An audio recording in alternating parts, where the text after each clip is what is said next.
Subscribe करें हमारे YouTube channel को और बेल आइकन को प्रेस करें हमारे लेटेस्ट वीडियोस को देखने के लिए।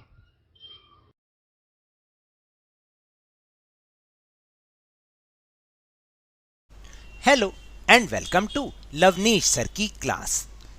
जैसा कि आपको याद है, इससे पहली वर्कशीट में हमने सिंपल प्रेजेंट टेंस को यूज़ करना सीखा था और उसमें मैंने आपको एक एक्सरसाइज भी दी थी और उम्मीद करता हूँ वो आपने की भी होगी और आपने उस वर्कशीट से बहुत कुछ सीखा भी होगा। देखिए, अगर आप वाकई ही इंग्लिश के कुछ बेसिक्स सीखना चाहते हैं, इंग्लिश सीखना चाहते हैं, तो आप इस चैनल को सब्सक्राइब कीजिए, लाइक कीजिए और बहुत ज़्यादा शेयर भी कीजिए और इसकी वर्कशीट को देखकर अपनी इंग्लिश की नॉलेज को बढ़ाते रहिए। मुझे उम्मीद है कि पिछली वर्कशीट से थोड़ा बहुत फ़ायदा तो आपको ज़रूर मिला होगा। तो चलिए कुछ रिकैप कर लेते हैं। जैसे मैंने आपको सिखाया था कि आई, वी, यू, दे के साथ हम सिंपल वर्ड की फर्स्ट फॉर्म लगाते हैं और जो थर्ड पर्सन होता है जैसे ही, शी और इट, उसके साथ हम वर्ब में एस या ई एस लगाते हैं। याद है ना? तो उसी सीरीज में आज हम डू नॉट और डज नॉट का यूज करना सीखेंगे। यानी सिंपल प्रेजेंट टेंस में डू नॉट और डज नॉट कैसे यूज करते हैं वो सीखते हैं। तो चलिए शुरुआत करते हैं मेरे साथ और समझने की कोशिश करते हैं। तो आज की जो वर्कशीट है उसका नाम है use of do not and does not. देखिए, सबसे पहली बात आपको बता दूं कि जो डू नॉट और डज नॉट है उसको हम इस तरह से भी लिखते हैं, डोंट और डजंट शॉर्ट फॉर्म में। वैसे डू नॉट लिखेंगे वो भी सही है, लेकिन अगर हम उसकी जगह शॉर्ट फॉर्म डोंट यूज करते हैं वो भी सही है। इसी तरह डज नॉट को हम डजंट भी लिखते हैं, ये बात याद रखिएगा। देखिए, जैसे मैंने पिछली वर्कशीट में भी आपको सिखाया था, सिंपल अगर हमें बोलना है आई कुक, क्योंकि आई के साथ तो वर्ड की फर्स्ट फॉर्म ही लगाते हैं, एस या ई एस नहीं लगाते। आई कुक यानी मैं पकाता हूं, यू कुक यानी तुम पकाते हो, लेकिन ही के साथ आएगा कुक्स। याद है ना, मैंने समझाया था कि वर्ब के साथ एस या ई एस लगाना है। अगर हम थर्ड पर्सन के बारे में बात करें, यानी ही, शी, इट के बारे में बात करें, ही कुक्स वह पकाता है और शी कुक्स वह पकाती है, इट कुक्स यह पकाता है। हालांकि हम इट का यूज ज़्यादातर बेजान चीज़ों के लिए, नॉन लिविंग थिंग्स के लिए या एनिमल्स के लिए या प्लांट्स के लिए यूज़ करते हैं। वी कुक, वी के साथ फर्स्ट फॉर्म ऑफ वर्ब हम पकाते हैं और दे के साथ भी first form of verb simple बस। तो वे पकाते हैं यानी एक से ज़्यादा जने। ठीक है, अब हमें आगे, तो देखिए आई के साथ हम डू लगाते हैं क्योंकि मैंने आपको समझाया था वर्ब की ओनली फर्स्ट फॉर्म। तो आई के साथ डू लगाएंगे, आई डू मैं करता हूँ, यू डू तुम करते हो, वी डू हम करते हैं और दे डू वे करते हैं यानी एक से ज्यादा जने। लेकिन ही, शी, इट के साथ डू की जगह डज लगेगा, he does, she does, it does, और नॉट लगा देंगे तो ही डज नॉट कुक यानी वह नहीं पकाता, शी डज नॉट कुक वह नहीं पकाती, इट डज नॉट कुक यह नहीं पकाता। समझ रहे हैं ना मेरी बात?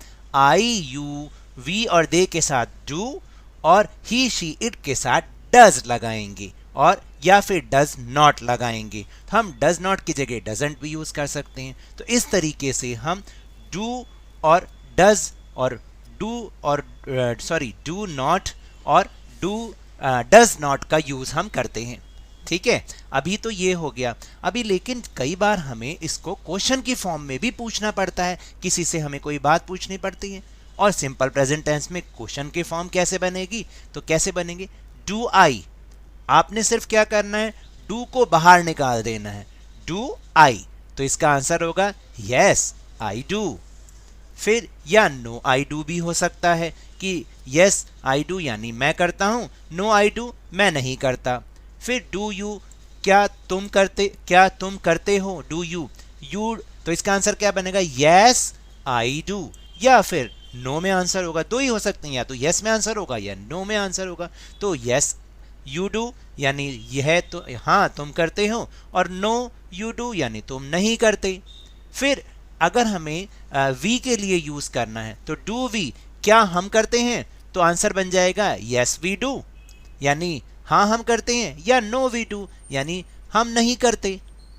फिर अगर हम दूसरों के लिए पूछें डू दे, क्या वे करते हैं, तो आंसर बनेगा या तो बनेगा यस दे डू, और या नो दे डू, यानी हाँ वो करते हैं या ना वो करते हैं, नहीं वो नहीं करते हैं।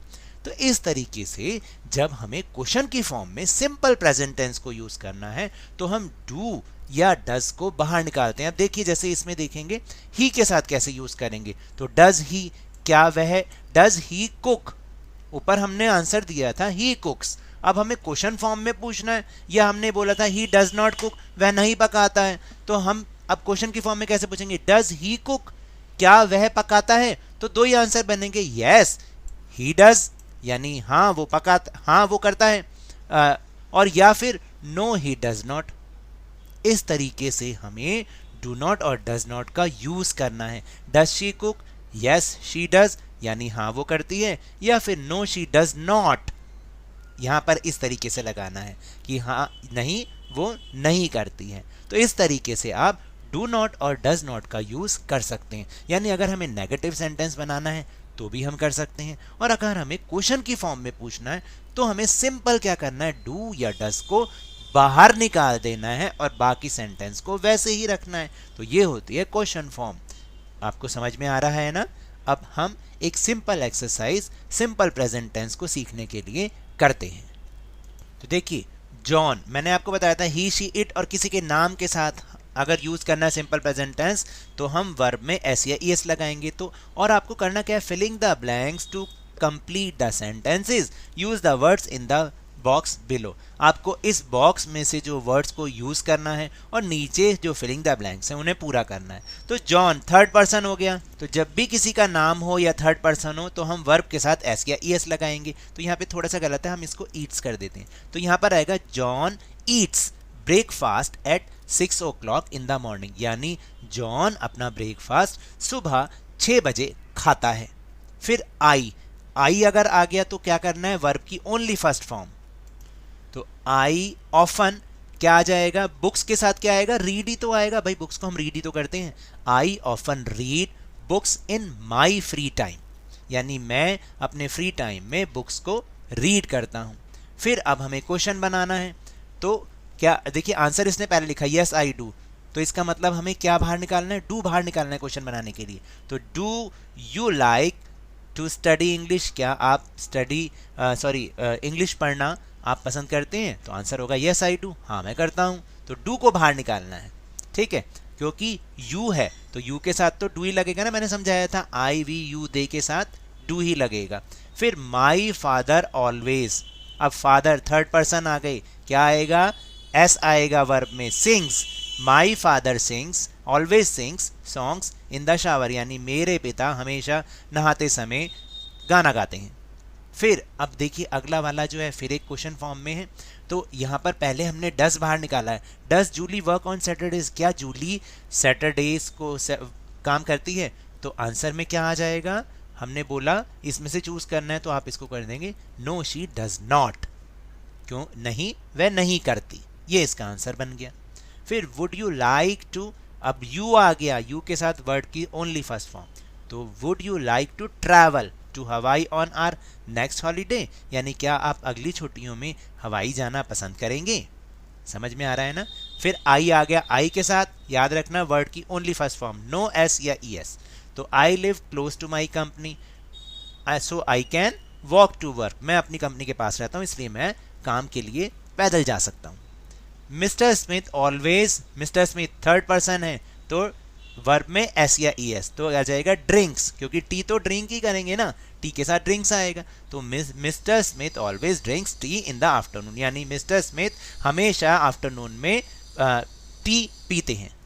उसके बाद माई क्लासमेट वही थर्ड पर्सन है तो वॉचेस बन जाएगा, watches his favourite TV show after class, यानी वो क्लास के बाद जो मेरा क्लासमेट है वो अपना फेवरेट टीवी शो देखता है।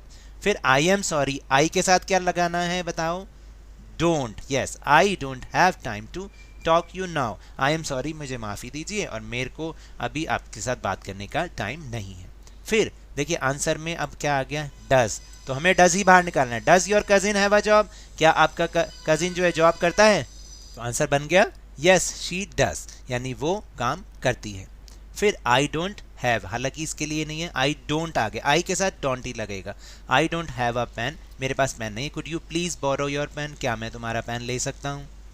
तो इस तरह से हम डू नॉट और डज नॉट का यूज करते हैं, चाहे वो नेगेटिव सेंटेंस हो, चाहे वो क्वेश्चन वाले फॉर्म में हो। इंटेरोगेटिव बोलते हैं, जो क्वेश्चन फॉर्म में हम कोई सेंटेंस लिखते हैं ना, उसको हम इंटेरोगेटिव कहते हैं। याद रहेगा? चलिए जल्दी से कुछ और एक्सरसाइज भी कर लेते हैं। अब हमें एक क्वेश्चन करना है, right the verbs in third person, यानी थर्ड पर्सन में, यानी ही शी इट के लिए, किसी नाम के लिए जब हम वर्ब का यूज करते हैं तो सिंपल प्रेजेंट टेंस में वो वर्ब क्या बन जाती है। जैसे स्पीक का क्या बन जाएगा? स्पीक्स, यानी ही स्पीक्स, शी स्पीक्स और इट स्पीक्स, या किसी का नाम हो जैसे राम स्पीक्स, शीला स्पीक्स, इस तरीके से। लिव का क्या हो जाता है थर्ड पर्सन के लिए? सिंपल प्रेजेंट में lives, she lives, he lives, etcetera. Fly का बन जाएगा flies, he flies to America, है ना, इस तरह से बोलेंगे। डू का क्या बन जाता है? अभी अभी आपको समझाया, डज बन जाता है आई वी यू दे के साथ, तो डू लगेगा और ही शी इट के साथ डज लगेगा। से का क्या बन जाता है? सेज।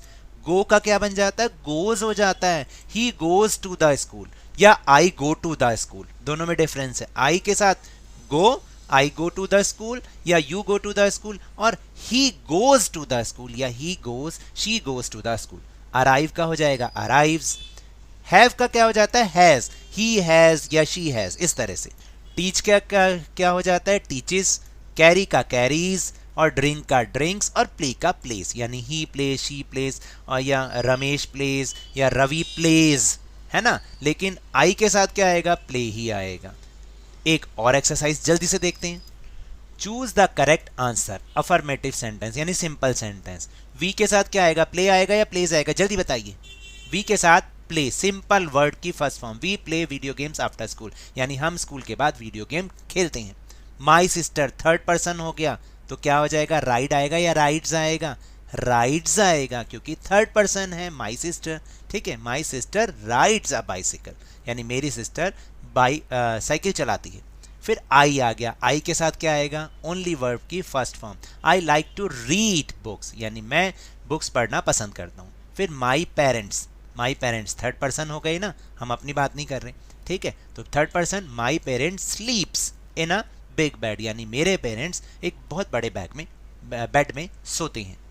माई स्टूडेंट्स, फिर वही थर्ड पर्सन, तो स्टडी नहीं आएगा, स्टडीज आएगा। Studies a lot of English, यानी मेरे स्टूडेंट बहुत सारी इंग्लिश पढ़ते हैं, जैसे कि आप भी मेरे स्टूडेंट हो और आप भी बहुत सारी इंग्लिश पढ़ रहे हो और पढ़ना चाहते हो ना।